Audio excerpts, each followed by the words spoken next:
എന്റെ കുട്ടി, എന്തിനാണ് നിന്റെ ഹൃദയത്തിൽ ഇത്രയേറെ ഭാരങ്ങൾ പേറുന്നത്? ഈ ജീവിതയാത്രയിൽ നീ ഒറ്റയ്ക്കാണെന്ന് എന്തിനാണ് കരുതുന്നത്? നിന്റെ മൗനത്തിലും നിന്റെ കണ്ണുനീരിലും മറ്റാരും കേൾക്കാത്ത നിന്റെ കൊച്ചു പ്രാർത്ഥനകളിലും ഞാൻ എപ്പോഴും നിന്റെ കൂടെ ഉണ്ടായിരുന്നു. നീ പുറത്താണ് ശക്തി തേടുന്നത്, എന്നാൽ സത്യം മറ്റൊന്നാണെന്ന്. കരുത്ത് ജനിക്കുന്നത് നിനക്കുള്ളിലാണ്. അതിലേക്കുള്ള വാതിൽ തുറക്കുന്ന താക്കോലാണ് പ്രാർത്ഥന. പ്രാർത്ഥിക്കുമ്പോൾ നീ എന്തെങ്കിലും ചോദിക്കുക മാത്രമല്ല ചെയ്യുന്നത്, മറിച്ച് നീ നിന്നിലെ ചൈതന്യവുമായി ചേരുകയാണ്, നിന്നെ തന്നെ സമർപ്പിക്കുകയാണ്.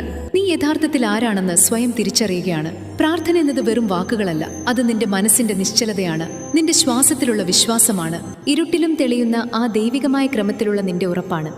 ജീവിതത്തിൽ പ്രതിസന്ധികൾ ഉണ്ടാകും പാദം, അത് ഈ ലോകത്തിന്റെ സ്വാഭാവികമായ രീതിയാണ്. തിരമാലകൾ ഉയരും, കൊടുങ്കാറ്റുകൾ വരും, വഴികൾ അവ്യക്തമാകും. പക്ഷേ പ്രാർത്ഥനയെ മുറുകെ പിടിക്കുന്നവന് പൊള്ളലേറ്റ് കയ്യിൽ നടക്കും. അചഞ്ചലമായ ഹൃദയത്തോടെ ഏതൊരു പ്രതിസന്ധിയും നേരിടാം.